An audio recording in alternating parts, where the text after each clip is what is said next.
ganuman kadami yung mga nag-participate sa rally na yon, out of the 2.8 million members of that religious sect, ay ang malinaw ay minority sila.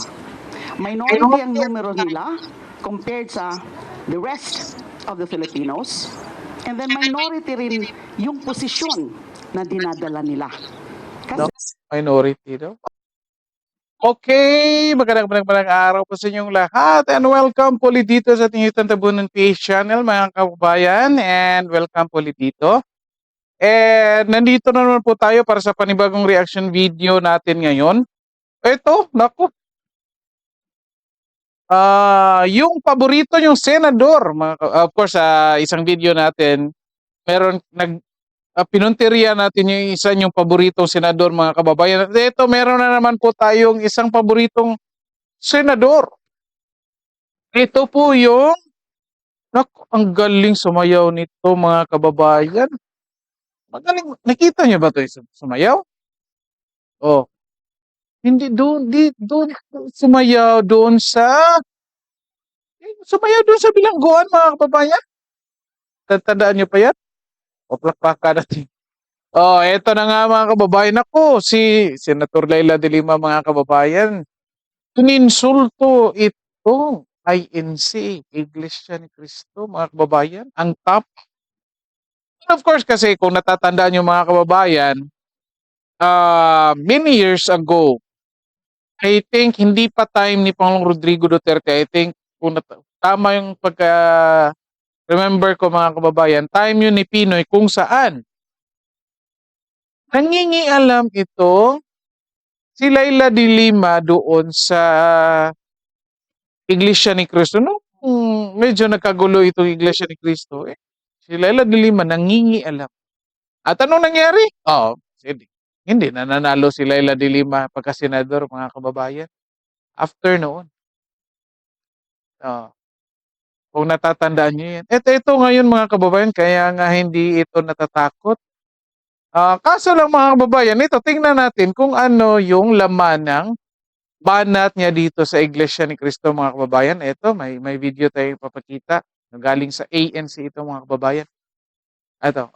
Bago natin i-play ito mga kababayan, paki-like and share ng video natin, and then pakisuyo mga kababayan, makisuyo po ako sa inyo kung pwede. Matulungan niyo ako na aabot tayo ng 1,000 subscribers ngayong 2025 mga kababayan. Okay? So, yan lang po yung hingi ko sa inyo bilang suporta. And then sa mga nakasubscribe na, maraming salamat po sa inyo. At narating rin natin yung 700 and 800 na goal natin mga kababayan. At kaumpisa pa lang ng 2025. At ito na nga mga kababayan, ito, ayun na natin ito para malaman natin kung anong sinasabi dito ni Leila de Lima at anong pangiinsulto niya dito sa Iglesia ni Cristo mga kababayan. Ito, pakinggan natin. Ay yung posisyon na dinala nung rally na yon, which pegs it at I think the crowd estimate, I don't know how accurate it was, the crowd estimate was between 1.5 to 1.8, at least yung nasa Quirino sa Saluneta. Now, sinasabi nila na yung religious sect na yan, ang total membership nila is 2.8 million. And now, there was really a massive crowd. 1.5 to 1.8 is a massive crowd. Oh yeah, so mga kababayan, mga babayan, hindi ako Iglesia ni Cristo mga kababayan, pero again, isa po akong Katoliko mga kababayan, and devout Catholic po ako. Yung background ko po, ng pamilya namin, Katoliko po kami, relihiyoso po kami, and yet, malaking respeto namin sa lahat ng mga relihiyon po. Kung ano mang mga ginagawa nilang mga relihiyon, ng ibang relihiyon na hindi Katoliko, respeto po namin. Kasi nga po, ang relihiyon at kung anong mga activities under ng iyong relihiyon ay expression po yan ng paniniwala. Expressions of faith po yan. So, kahit hindi tayo magkaparehas ng mga ginagawa, still, expressions of faith po yan. Yung expressions of faith po ay unlimited po. Wala po yang limitasyon na kung saan sinasabi mo na ito tama, ito mali, ito ganyan-ganyan. Again, expressions of faith po yan. Kung sa tingin mo, kung dahil sa faith mo, ay mapapakanta ka, then ikanta mo yan. Kung dahil sa faith mo ay mapapaluhod ka, mapapadasal ka, mapapasigaw ka, o sige, isigaw mo yan. Expressions of faith po yan, mga kababayan. And yet, ito ngayon, mga kababayan. O, sabihin natin, yung rally, peace rally ng Iglesia ni Cristo, invitation po na kanila relihiyon po yan. At nagpapahiwatig po sila ng kanilang paniniwala bilang nagkaisang relihiyon po tungkol dito sa mga nangyayari sa ating bansa. Well, sinasabi nga mayroong separation of church and government. Hindi naman nangingialam itong Iglesia ni Cristo dito sa kung anong ginagawa ng Congress at Senate. Kung ituloy nilang impeachment, walang problema. Kung hindi nila ituloy, wala rin problema, mga kababayan.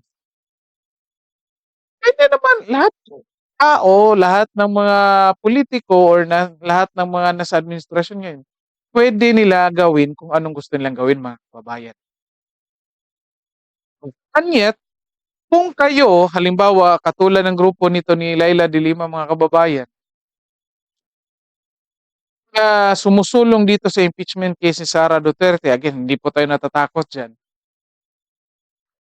Pagpatuloy niyo lang yan. Hindi naman kayo babanatan ng mga Iglesia ni Cristo o Katoliko or iba pang tao. Ipagpatuloy niyo lang yan. Allowed naman tayo na maglabas ng ating mga saloobin patungkol sa mga nangyayari dito sa ating bansa. At ito na nga, yung INC naglabas na nga ng kanilang saloobin. Ang hindi lang natin matanggap na ginagawa ninyo ay kapag dumating na sa punto na nang-iinsulto na kayo ng ibang tao, lalo na dito sa isang relihiyon, na kung saan yung goal naman nila ng peace rally para naman talaga sa peace. Kasi kapag sinasabi nyo, for Sara Duterte, interpretation nyo yan.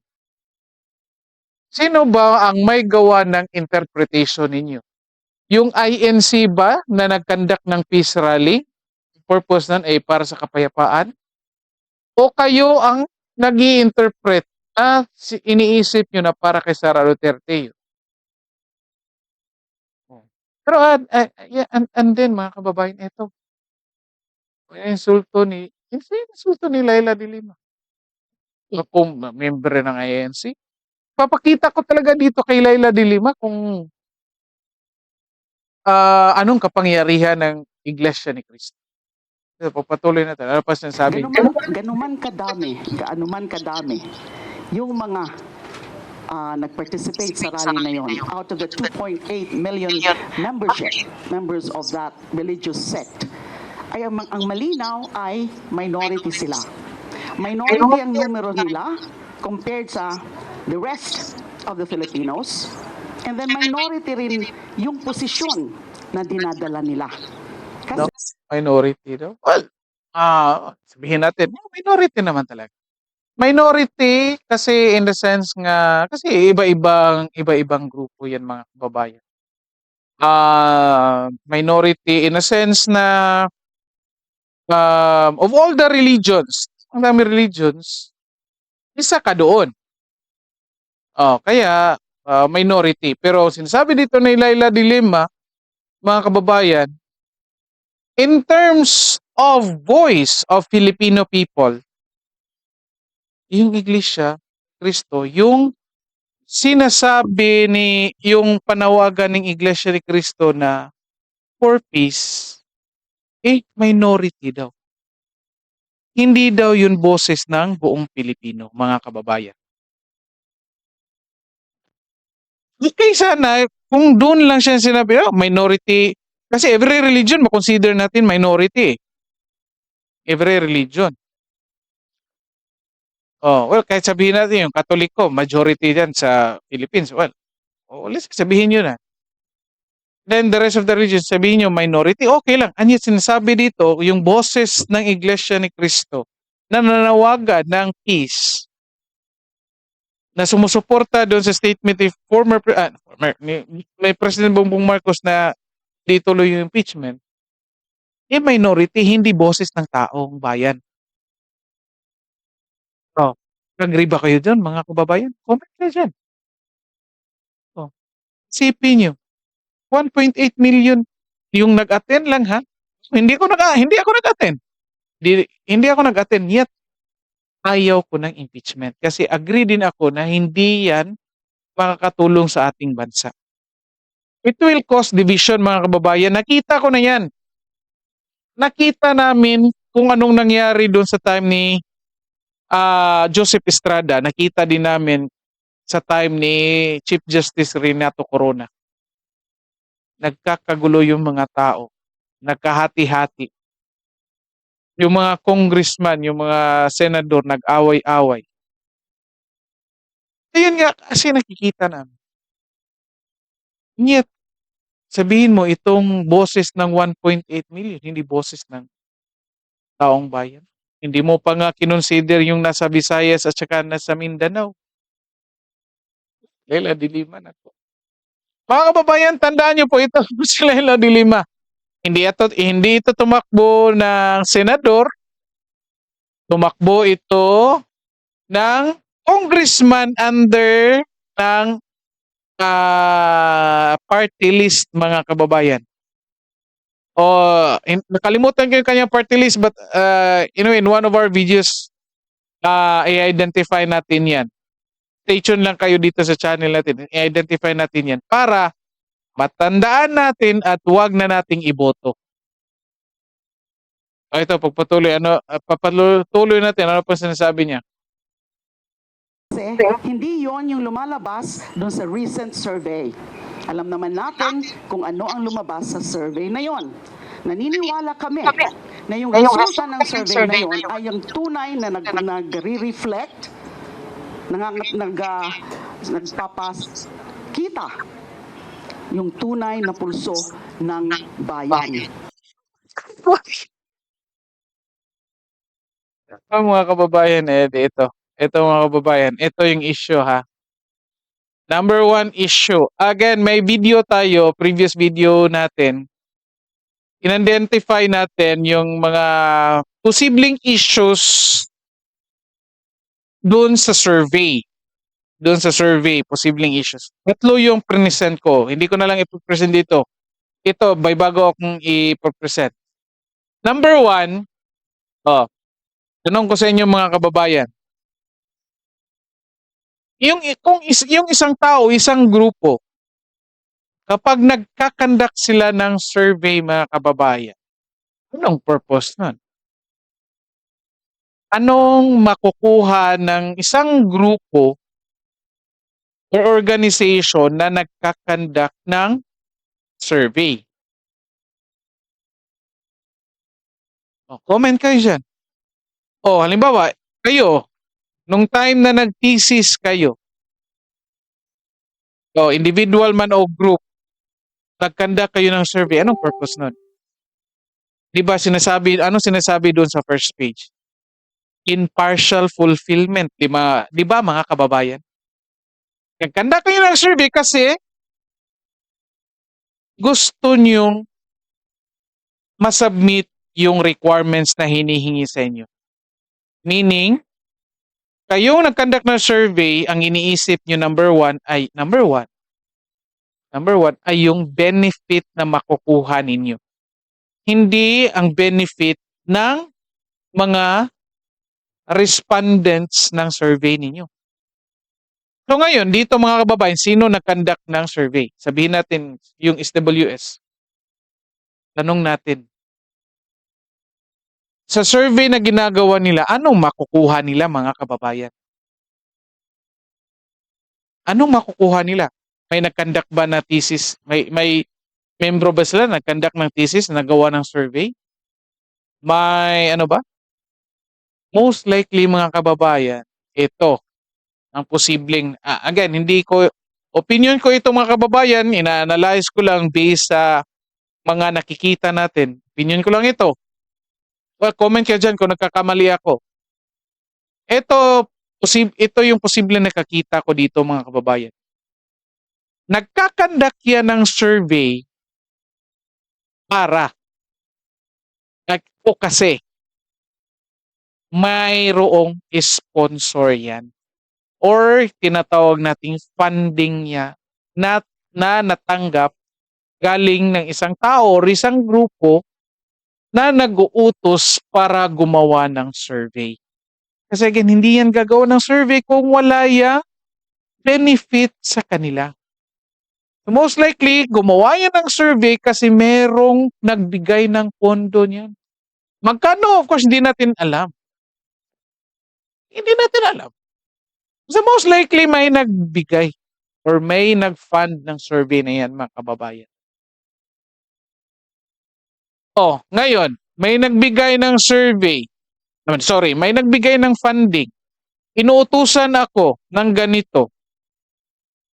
Itong tao nag-utos sa akin. Do you think ang gagawin ko ay, or ang report na ilalabas ko ay yung ikakagalit nung nagbayad sa akin, mga kababayan? Do you think gagawin ko yan? Sa tingin nyo, uulit pa yan? Kapag yung ilalabas ko na report, ikakagalit niya? Of course, hindi. So, ang gagawin ko, sorry mga kababayan, excuse me po,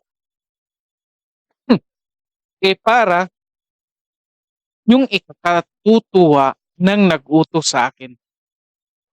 Yan yung gagawin ko. Kakandak rin ako ng survey. Of course, hindi ko mamanipulahin. Pero, pupunta ako doon sa lugar kung saan sa tingin ko. Kung saan sa tingin ko,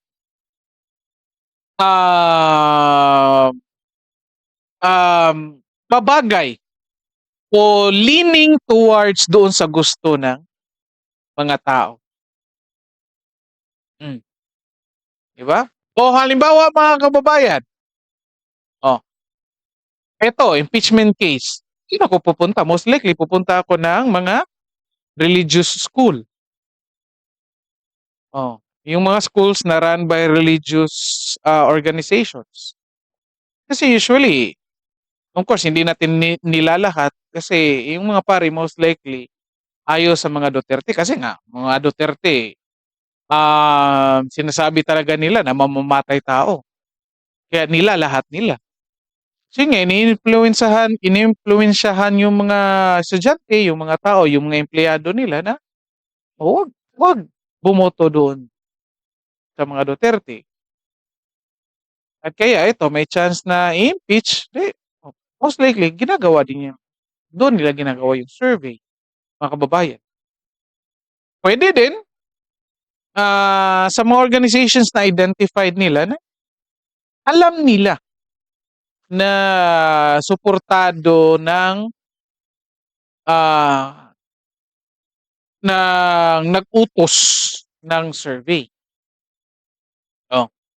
Ngayon, isang issue pa lang yun mga kababayan. Pangalawang issue ng survey mga kababayan.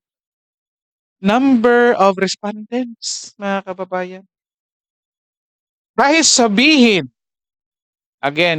sabihin pa ng gumawa ng survey na yan mga kababayan na 500,000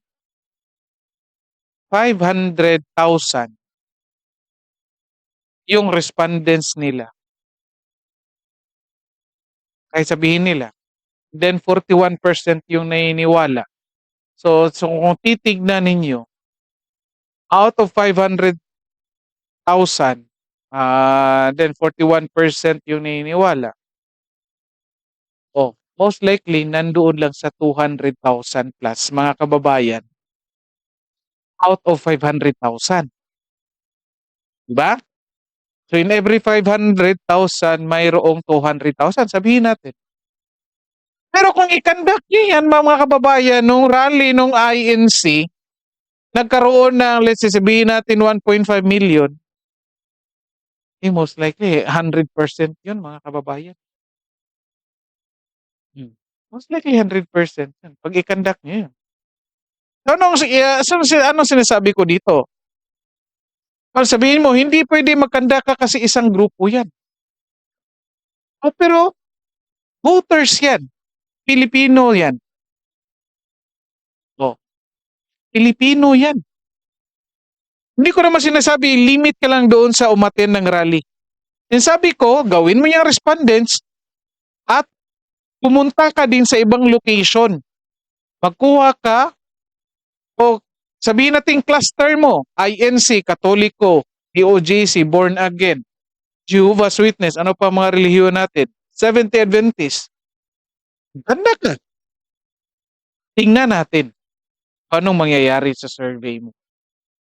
Kung makukuha mo pa rin ba yung 41% sumusuporta sa inyo. May iiyak ito. Iiyak ito sa resulta. Kasi nga, again, sa isang video natin mga kababayan, nung lumabas itong survey, on the day na lumabas itong survey mga kababayan, sinasabi na natin na laro ito ng mainstream media. Kasi nga, hindi pa gumagalaw itong Congress patungkol dyan sa impeachment case nila. Kasi nga hindi gumagalaw, naglaro na, sumali na sa laro itong mainstream media, nag-post at nagbalita na patungkol dito sa survey. Para, ako nasabi ko na yan on the day lumabas. Para kumbinsihin yung mga congressmen natin na wag nang matakot at bumoto na para matuloy yung impeachment case ni Sara Duterte. And yet, until now, I think hindi marami pa rin kongresista na hindi nabubulat, hindi naniniwala dito sa survey. Parang alam ng mga kongresista, mga kababayan, patungkol dito sa survey. Parang alam nila kung sino ang may pakana at anong purpose niyan. And yet, until now, wala pa rin silang makuha-kuha support galing sa Congress, mga kababayan. At anong ginagawa ni Leila de Lima? Eto na nga, iniinsulto na itong Iglesia ni Cristo. Paano mo ma-convince yung Iglesia ni Cristo kung i-insultuhin mo? So, nagtutugma-tugma. Kaya mas lalong lumakas ang loob ng the three groups of complainants na magkasama-sama kami ngayon. Dito, sila, dito. Para ipakita tama yung result ng survey. Hindi yung pinakita ng religious sect. Nako, paano? Hindi ba sabihin na nagtipon kayo dyan? Proof na kayo na tama yung survey. In fact, kung bibilangin kayo dyan na nagtipon-tipon at bibilangin yung Iglesia ni Cristo na nagtipon din, naku, proof po yan na mali yung ginagawang survey, mga kababayan. Proof po yan na hindi tama yung or mali na information ang binibigay ng survey. Again, isipin nyo sinasabi ni Leila de Lima na nang dahil sa meeting nila dyan, sa protestang ginagawa nila dyan sa EDSA, sinasabi niya na proof yan na ang dami sumusuporta doon sa impeachment case. Nagtugma doon sa survey. Kung titignan mo mga kababayan, again, tingnan niyo sa balita. Ilan ang umattend dyan sa rally nila dyan sa EDSA? Ilan? Umabot ba yan ng 3 million? 2 million? At least naman lang, lumagpas kahit isa. Kahit isang tao lang, lumagpas ng isang tao doon sa number of attendees ng Iglesia ni Cristo.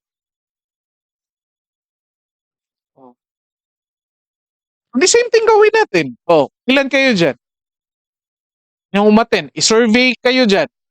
The same time, i-survey yung umaten sa Iglesia ni Cristo. Sa tingin nyo, mananalo kayo in terms of survey? Kung totoong survey talaga, kung sinasabi ni Leila de Lima na itong kilos protesta nila ay proof talagang gusto ng mga tao ng impeachment case versus Sara Duterte, na sumusuport na proof ito doon sa resulta ng survey. Ako, ang konti lang pala na gusto impeachment case, mga kababayan.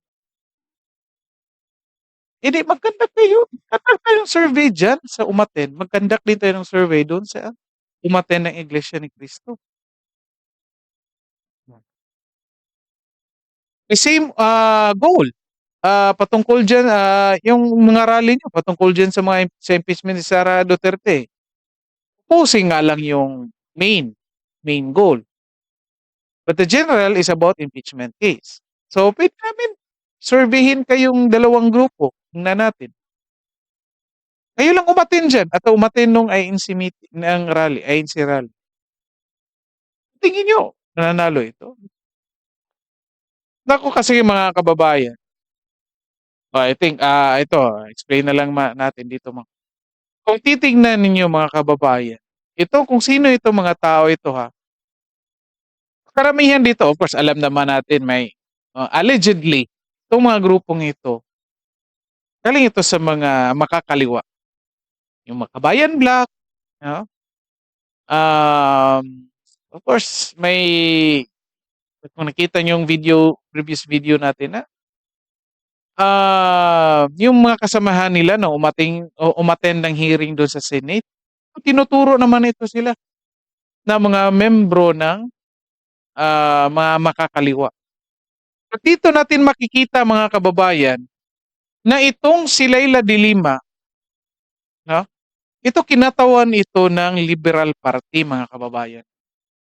Or let's say sabihin natin kasi nag-pink na sila, hindi na sila yellow eh. Hindi na nila tinatawag na ang sarili nila na liberal. Basta yung mga grupo na yan. Na makikita natin dito na nagkakaisa itong makakaliwa at itong liberal or ang pinklawan mga kababayan. Nagkakaisa sa purpose nila. Pero sa makakaliwa, hindi manggulo sa bayan natin. Oh. Ngayon, tignan nyo ngayong eleksyon mga kababayan, sino ang membro nitong mga Liberal Party. Sabihin nyo, si Leila de Lima lang umatin. Luloko nyo sarili nyo mga kababayan. Bakit si Leila de Lima lang? Kasi, tumatak yung iba. Si Kiko Pangilinan, Bam Aquino, Riza Hontiveros mga kababayan. Tumatakbo yang mga senador ngayon. So basically, dumidistansya yan sa kung anong ginagawa dito ni Leila de Lima. Pero, hindi nila madi-deny na pagkakampi yan.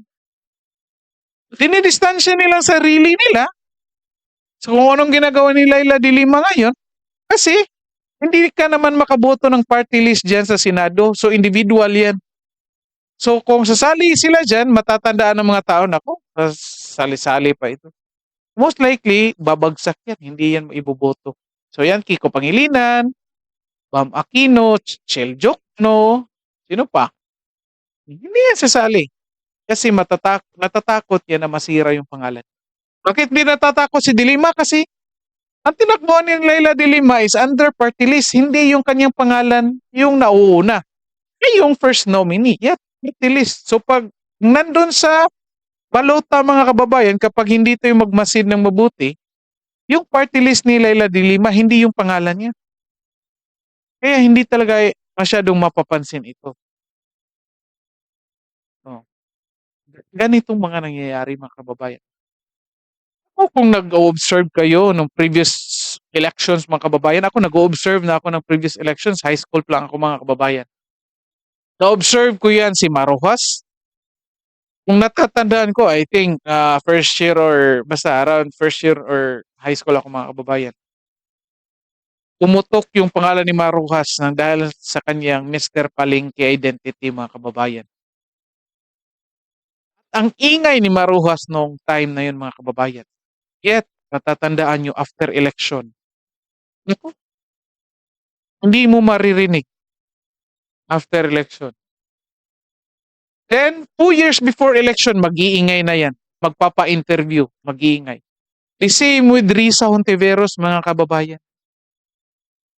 Oh. Before election, a year or 2 years before election, hindi yan babanat si Risa Hontiveros. Tahimik yan. Magpapa-interview yan para lang doon sa yung mga issues na pinag-agrihan ng lahat ng tao. Pero kapag babanat, hindi yan babanat. Babanat yan after ng election, mga kababayan. Kaya natatakot sila ngayon. Again, tingnan niyo, nagkakasama-sama ito. Kaya, ang nakakasakit lang nito, mga kababayan, mayroon talagang mga Katolikong pari na sumasama dito, mga kababayan. Meron talaga, merong madre din. Hindi ko naman sinasabi na mali yung ginagawa nila. Yet, sila kasi yung nagre-representa sa relihiyon namin na bilang mga Katoliko. And yet, sumasali ito dyan sa mga rally. May tanong ko, mga kababayan, anong ginagawa nila ngayon patungkol dyan sa anti-adolescent pregnancy bill ni Risa Hontiveros? Bakit ang tatahimik ng mga pari at madring ito?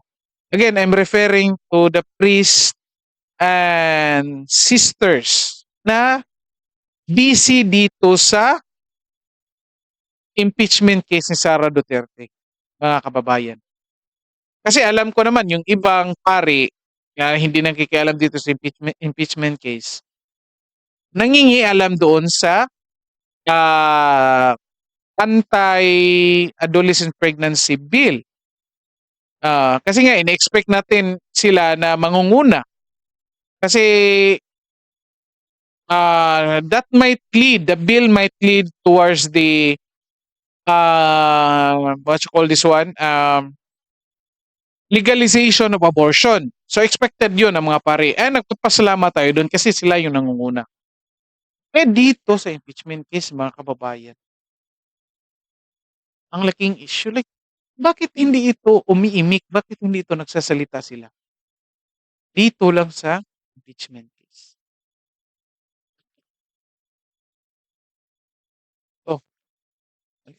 Patuloy pa natin. Pakinggan pa natin kung meron. 5 million.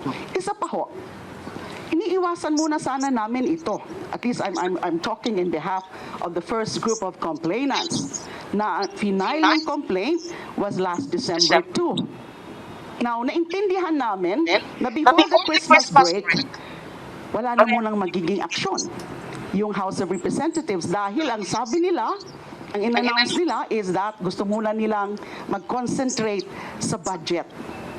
So lumipas na yon, na-approve na yung budget. Kahit ang daming mga mali. Parang ang Congress binabanatan nito, mga kababayan. Sa tingin ko, papunta ito sa kay Romualdez, mga kababayan eh. Ako, pag binanatan yung Congress, madam, naku, wala talaga kayo makukuha suporta nito. Ito, pakinggan natin. Mga kakulangan at hindi tama dun sa mga inano nilang budget. Lumipas na, na-approve na.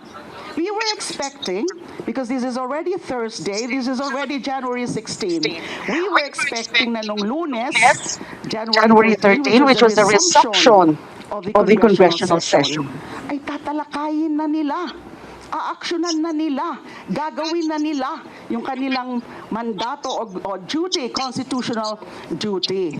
Nako, madam, kaya pala last week, pinalabas niya yung survey na yan. Nahahalata na tuloy kayo, madam, kung sino may pasimuno dyan sa survey na yan, madam. Nahahalata na, madam.